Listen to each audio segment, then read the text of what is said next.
All right. The next deity up in our examination here is the goddess Athena, which, if I have to betray my own personal preferences, probably my favorite deity in the Olympian pantheon. And part of it comes from the fact that she just finds her way into so many different stories. As we'll see, is that one of the functions that she plays in Greek mythology is that she's one of the principal guides or helpers of heroes. She shows up in almost all of the major Greek hero stories, coming alongside them, and perhaps most famously alongside Odysseus. So we'll be seeing a lot and hearing a lot of Athena. So I mean, the fact that she gets lots of stage time, screen time, page time, I think influences that. But she's also just, I think, so fascinating. I mean, she's a feminine goddess, but she dresses in this kind of classical, stereotypical masculine way. I mean, she wears a war helmet, she carries a spear, sometimes she has a shield. She's associated with things like military victory. This is a little Nike statue in her hand here. So she's feminine, she's virginal, she's masculine. She crosses all of these kinds of lines in ways that other deities don't. And so I just find that just so fascinating. Just not just the fact that she's in so many stories, but that her. There's so many aspects to her identity under this Olympian umbrella that really no other god or goddess comes close to. So I want to take a brief look at Athena. Her core identity is, I mean, this is a bit reductive, but it makes it easy to remember the three W's: a goddess of wisdom, a goddess of war, a goddess of weaving. And I mean, these deserve some unpacking. So when we talk about wisdom, or Athena is the goddess of wisdom, it really is a particular kind of wisdom. It's really that cunning, crafty, trickery kind of wisdom that Odysseus embodies, probably best of all, and I think explains why she's so drawn to him in many regards. So, yeah, wisdom, not in just that you have knowledge born of experience. I mean, that's certainly part of it, but it's really kind of in the moment, using your wits kind of wisdom that Athena very much embodies. War, she is in this guise, she's kind of the antithesis of Ares, who we'll look at, who's more strictly the god of war, but he's really more kind of the god of kind of the wildness, the madness, the frenzy of war. If you were a warrior going into battle, and you were doing sacrifices or prayers, you would very likely pray that Ares would look in the other direction. Ares is the horror of war, and Athena is the goddess of kind of steadfastness, courage, honor, heroism in war. This is the goddess that you want leading you out into battle, not Ares, who is again popularly remembered as the god of war. It's all part of this really broad complexity that we'll be investigating throughout this course. And then she also has, so I mean, war, it was kind of a province in antiquity, was the province of men.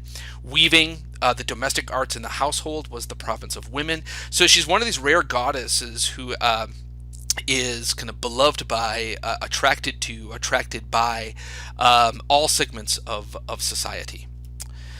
She has one of the most famous birth stories that is out there. Probably, I'm guessing that even if you haven't had a lot of experience with Greek mythology, you may have heard this story. Hesiod tells us that Zeus, after the Theomachy, after the wars with the Titans, Zeus starts to, it seems he starts to make the mistakes that Kronos did. He starts swallowing deities, perhaps that he sees as a rival, and one of them that he swallows is this goddess Mētis. And Mētis, it's a feminine word. I mean, in the story, she's a goddess, but what Mētis is really is that kind of crafty wisdom. We'll be using this word a lot when we start talking about the Odyssey. Mētis is the cunning that Odysseus possesses, and so Zeus swallows cunning itself. And the idea seems to be, I mean, there's so many weird kind of odd biologies in these Greek stories. The idea that Mētis can't be suppressed. And this combination, when Zeus swallows Mētis, it produces a kind of sexual union, you might say. And the combination of that is Athena. And so Athena is born famously from the head of Zeus. In some versions, Hephaestus, the smith god, the blacksmith god, has to split Zeus's head open, and out of the fissure in Zeus's skull springs Athena, fully born, fully armed, at the ready, as you can see here. It's a wonderful, strange, bizarre story, but very, very memorable. She's a fairly easy goddess to recognize in ancient art. She often wears her high plumed helmet. She's very rarely seen without it, carrying a spear and a shield. She also wears what we call the aegis. This is a version of the head of Medusa. I'm guessing too. Some of you may be familiar with that story. Perseus, the Greek hero, is most famous for beheading Medusa, the Gorgon, whose gaze can turn you into stone. And in some versions of that story, Perseus dedicates the head after his adventures are over to Zeus, and then Zeus in turn gives it to his favorite daughter, Athena. And she forever after wears it either on a cloak, as you see it on her shoulders here, or sometimes it's on her shield. And then she will lead her favorites out into battle, so that the enemy has to look right into the face of the Gorgon. And this word aegis too has survived into English as kind of just something that protects, a shield, a buffer between you and that which might threaten you. She also is famously represented by the owl. As we talked with Zeus, many of the Greek gods and goddesses will have a kind of a representative in the animal world. So for Zeus, it's the eagle. For Athena, it's famously the owl. And we still have kind of that cartoonish association between the owl and wisdom. The owl is a wise bird. You see the owl with his glasses and the graduation cap on the that flood the the greeting card aisle every June and such. And so that goes back to Athena. You actually you see that in other cultures as well around the world. If we had some time, we could do some comparative mythology. But the owl also shows up in Hindu imagery as a symbol of being awake, alive, having your spiritual eyes opened, and the like.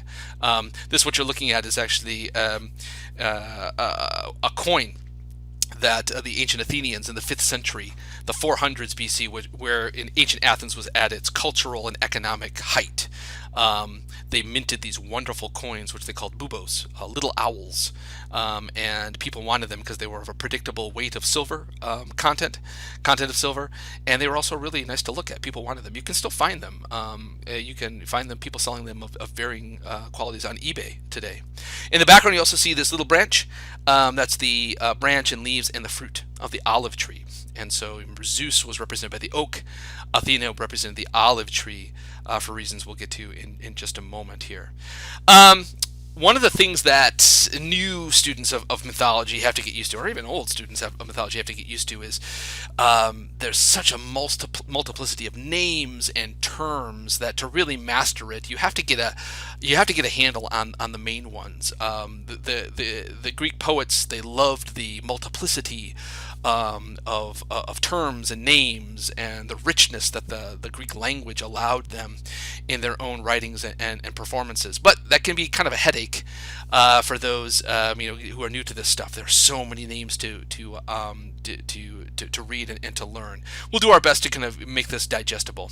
So over here, I'll have kind of a short list of kind of the most famous, we might call them nicknames, epithets of Athena, that I think are worth your time knowing. But before I do that, here's another vase painting which shows the birth of Athena.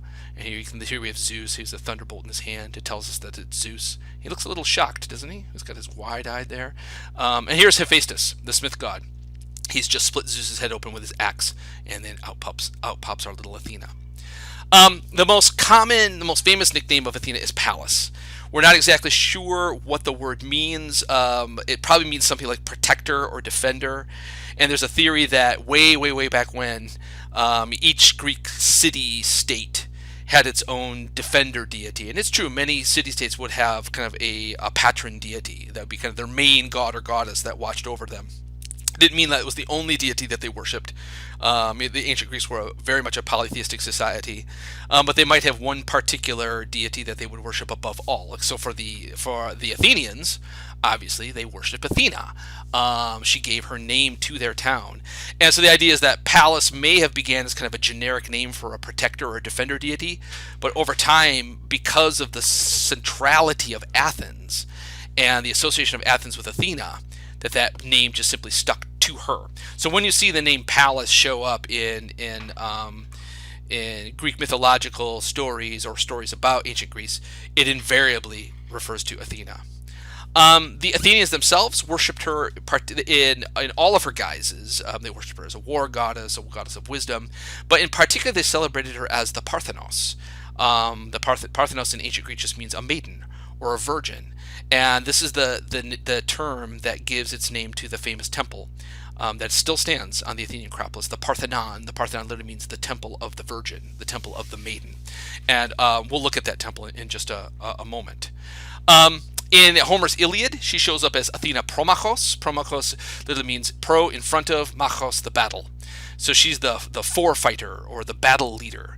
She's here fully in her guise as a war deity, leading out her favorites onto the battlefield.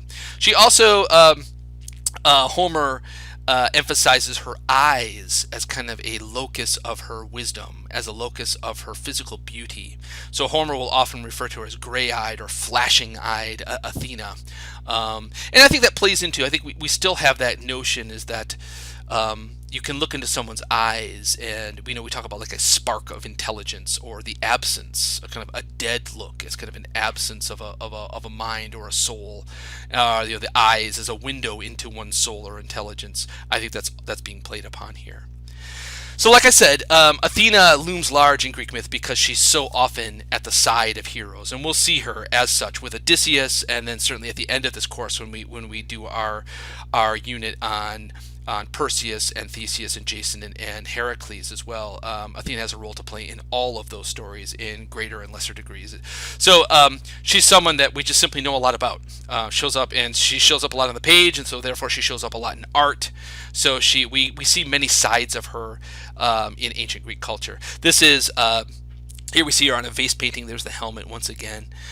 This is Heracles, or Hercules as we usually call him these days, and he's wrestling the multi-headed dog of the underworld, Cerberus, who we'll meet soon, as the last of his famous 12 labors. Here is I show this one not just because it's a great work of art. It's a very early work of Greek sculpture. It always just strikes me unintentionally funny.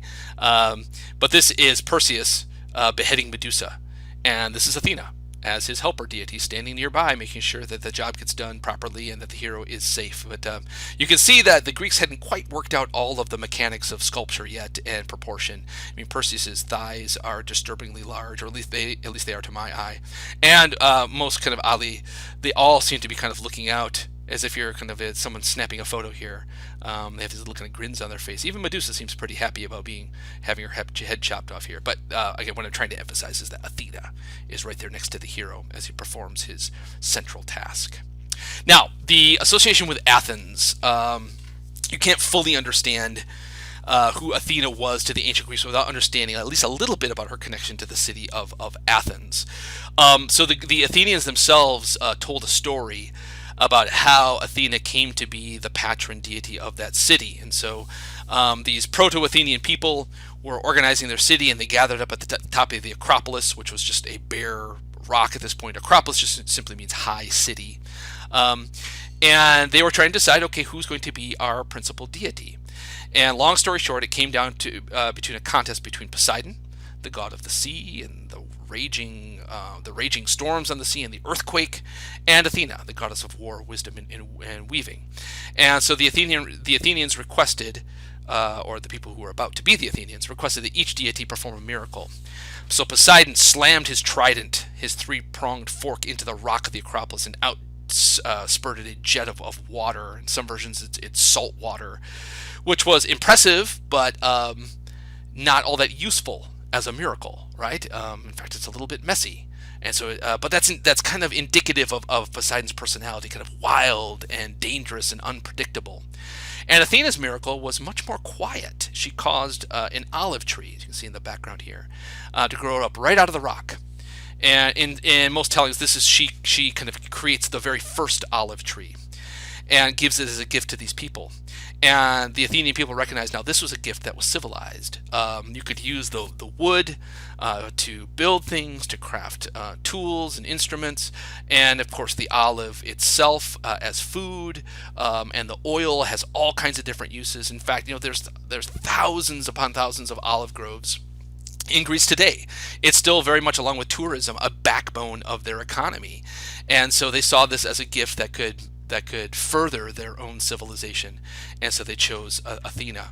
Athena is often kind of, as I have here, kind of a counterbalance to Poseidon. This is a fairly common thing that you see. So sometimes you'll have some gods that are associated with civilization and human endeavors and invention on the one side, and then you'll have some deities who are associated with nature and the wildness of nature, and they will often, stories will be that kind of pit one against the other. And this is not to say that Athena and Poseidon are enemies, but they represent kind of this tension between civilization on the one hand and the wildness of nature on the other. It's something that shows up in a lot of stories. We'll talk about it in the Odyssey, and it's a really interesting approach to take in interpreting and getting under the skin of particular narratives. So that nature civilization divide, we'll come back to that. Another thing that makes Athena so striking is that we'll be talking more about kind of mythology as religion. Like, what did it mean for these Greeks to worship these deities? And by and large, for the ancient Greek people, their relationship with the gods was a very tense one.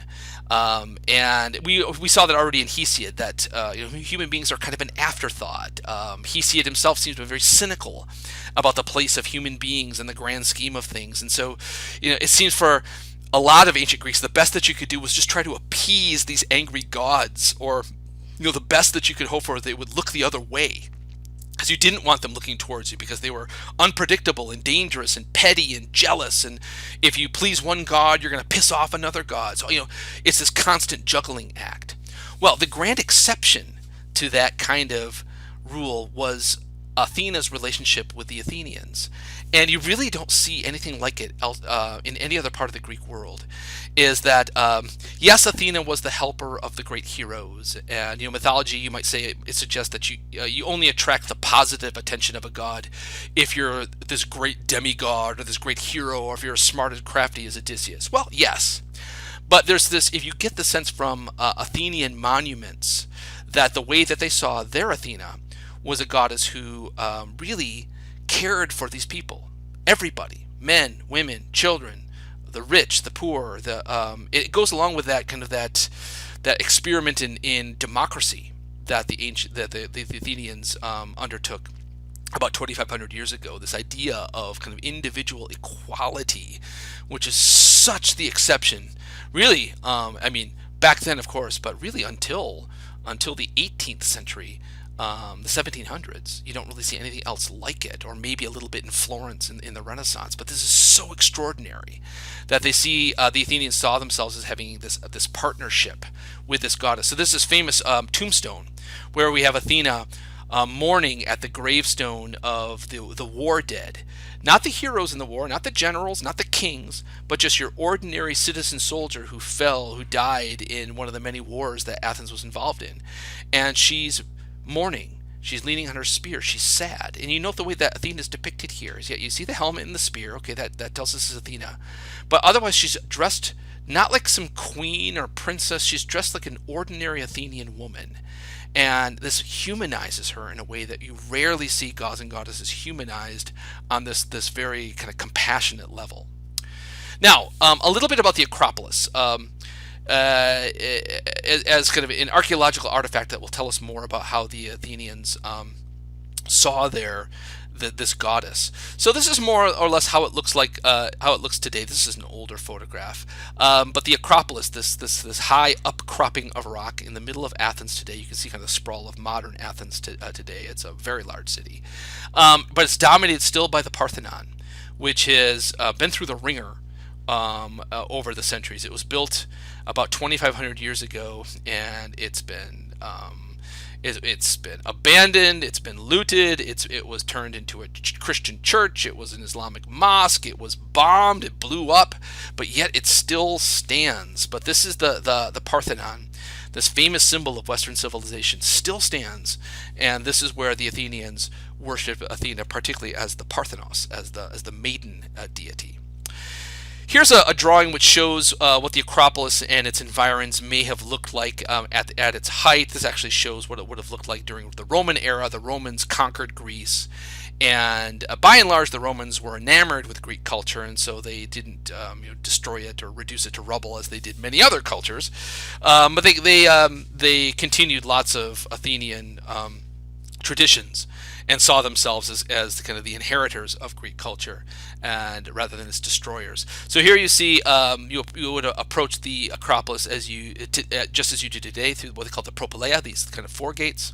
The first thing you would have seen is this large statue of Athena, the war goddess, and it said that bronze statue that the tip of her spear was polished so that it would glint in the sun, and that the boats coming into the harbor, which is about 3 miles this way, could see the glint on her spear as kind of a welcoming home beacon. Over here, this building called the Erechtheion purported to mark the site of that contest between Athena and Poseidon. You see this little green blob? That's the olive tree, and there's a little courtyard there. There's still an olive tree growing there today that marks the spot where the Athenians believed Athena gave this gift. And then here's the Parthenon over here. In all of its grand classical glory. On the slopes of the hill, you see a couple of theaters. This one has been refurbished today. The Greeks still, modern Athenians still have concerts and plays here. This was actually built by a later Roman wealthy gentleman who lived in Greece and loved Greece and coughed up a lot of money to have this built. Over here is the so-called Theater of Dionysus. This is where drama, theater, at least in the Western sense, was for all intents and purposes born. And so this is where drama began. We'll be talking more about this theater and the origins of tragedy and drama and comedy in a later lecture. Here's a drawing of, again, a zoom in. This statue, this bronze statue, there's that same one that I pointed out, has been sadly lost. Here's a kind of lower angle shot. You can see the Parthenon in a little hint of its colors. If you remember that picture of that drawing of the temple of Zeus at Olympia, that was much more colorful up at the top here. It's almost certainly that the Parthenon itself all too was heavily covered in reds and pinks and blues and such, that of course that's all gone today. Here our artist has just given a little hint of that with these blue what are called these Mētis squares here, and then here you have the depiction of that contest between Athena and Poseidon on the temple here. You would think that you'd be forgiven to think that as you approach the Acropolis that this would be the front door of the Parthenon. It's actually not. The front door is over here. As kind of a cosmic rule, Greek temples faced east. This is east, so they face the rising sun. That's a detail you actually find in lots of cultures with their temples. So this is actually the back of the Parthenon over here. Here's what it looks like today. I took this photograph with a group when I went with a group of students, maybe about 10 or so years ago. You can see all the scaffolding. It's always in a constant state of refurbishment. In fact, the Greeks around the year 1980 decided that they were going to very slowly try to put Humpty Dumpty back together again, and so they are very slowly rebuilding the Parthenon. You can see this that bright white color there. What they're doing, this is very controversial, less so today. People have kind of gotten used to the idea. But what they've done is they're not going to rebuild it, put a roof on and color it all red and pink. No, they're not doing that. But what they are doing is that where there are gaps in the stone, and where the stone is deteriorated enough that it's in danger of collapsing parts of it, they go to the original quarry. We know where they quarried the marble for the Parthenon. You can see the imprints left behind by the artisans, and they go there and they will carve new stone from the same quarries the original marble was taken from, and then they'll carve it so that it fits exactly in the missing gaps. So where they can't find missing pieces that have broken off, fallen off, blasted off, they will kind of put them back together. So the idea is that eventually they'll have kind of the whole basic structure of the Parthenon back in place, and they can remove all this scaffolding. And there's even talk of somebody even opening up for people to walk through it once again. We'll see. Because of the economic crises of the last 10, 15 years, a lot of this work has ground to a halt. And another big issue is you see all the missing sculpture that's up here. And the vast majority of that sculpture is not in Greece. It's actually in London. There was a guy by the name of Lord Elgin who came to Greece in the early 1800s, before Greece was even a country. And he used his money and his influence basically to take the sculpture down, box it up, and took it back to London, where it's been on display in the British Museum there for decades and decades. And so this has been a big bone of contention. The Greeks are, finally getting their act together in terms of preserving their own monuments. They took care of their acid rain problem. This was always the British argument that say, yes, this is, Lord Elgin maybe was a little underhanded in taking away your statuary, but look at you Greeks, you can't even protect your own stuff. Here we have a world-class monument in London. It's free. Anybody can go see it. We're doing the job for you. But as the Greeks have gotten better at this kind of thing, they've been making more noise about we want that statuary back. Give it back to where it belongs. I'm very sympathetic to the Greek argument, but it'll be interesting to see what will happen. One of the most devastating events happened to the Parthenon, as you see by the date here, September 26, 1687. So a little over 300 years ago. For centuries, Greece, Athens was kind of a crossroads of one invading army after another, and it took its toll. And so in this case, it was the Venetians fighting the Ottomans for this territory, and the Ottoman Turks had turned the Parthenon into a gunpowder arsenal. So it had long stopped functioning as a temple or a church or a mosque, and now it was just a kind of a warehouse, as it were. And the Venetians were over on a hill, and they were flinging cannonballs, shooting cannonballs onto the Acropolis, trying to smoke the Turks off the hill. And one of these cannonballs went through the roof and ignited, caused a spark that ignited the gunpowder and basically blew off this whole, and not the whole, but a big chunk of the southern half of the Parthenon. That gap still remains. So today, this is kind of the postcard shot that often people will take of the Parthenon. It's from this nearby hill. And so I took this picture kind of roughly from the location where the Venetians had their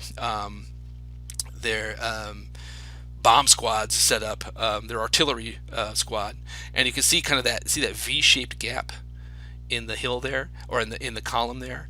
And so the cannonball went boom and then blasted out a big part of the Parthenon. But a testament to the builders, the architects, that didn't make the whole thing kind of burn down and collapse. It's astounding. So the idea is that eventually they will quarry all new marble for this and fill in that gap in the roof line and return it to something resembling its former glory. So the whole building itself is a testament to Athena's connections with human civilization. There were all along and around the outside of the Parthenon, there were small little sculptures detailing this famous battle between the Lapiths, a race of early humans, and centaurs, which in Greek mythology are really almost invariably associated with kind of savage wildness, anti-civilization. And the Lapiths, as the humans, as the representative civilizations, defeat the centaurs. And so the whole building, the whole monument, the whole temple is kind of a testament to the victory of civilization over wild nature. And every year they would celebrate Athena in what they called the Pan-Athenaic Festival, Pan-Athenaic, for all of Athens, for all of Athenians. And maybe athletic games and poetry competitions and drama and food and all that stuff, and it would culminate in a procession in which a garment was woven by the women of the town, again kind of mimicking her association with weaving. And this garment was then brought into the Parthenon. And the sources differ. It was either draped on the shoulders of the statue of the goddess herself, or was displayed as kind of a tapestry in the building. But we do know that in the back of the Parthenon, in its central cella, there was a almost 40-foot high statue of Athena, all in her, dressed in her war finery, a Nike goddess on her in her hand, shield at her side.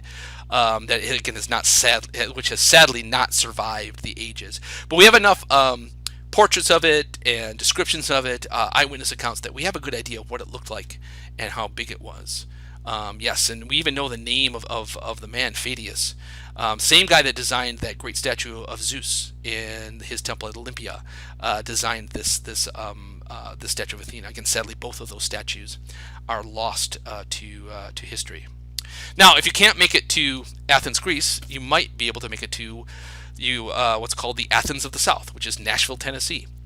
And there's this, in my experience, kind of this little known fact is that Nashville is so often associated, and rightly so, with country music and the like. But it was also had this reputation long before it was associated with country music as an intellectual center. And it was known as the Athens of the South. And they actually there's a park in Nashville. You're looking at it, called Centennial Park, where there is a 1-to-1 replica of the Parthenon. It was built as part of a centennial exposition back in the late 19th century. It took a long time for them to build it, but that was kind of celebrating kind of classical culture, Western civilization, and this was the centerpiece. This 1-to-1 replica of the Parthenon. You can see it's in much better shape than the one in Athens, and all the sculpture is there.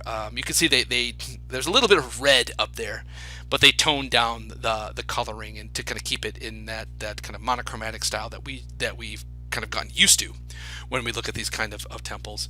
But it really is quite an amazing thing. It's not marble. I think it's made out of cement, much cheaper.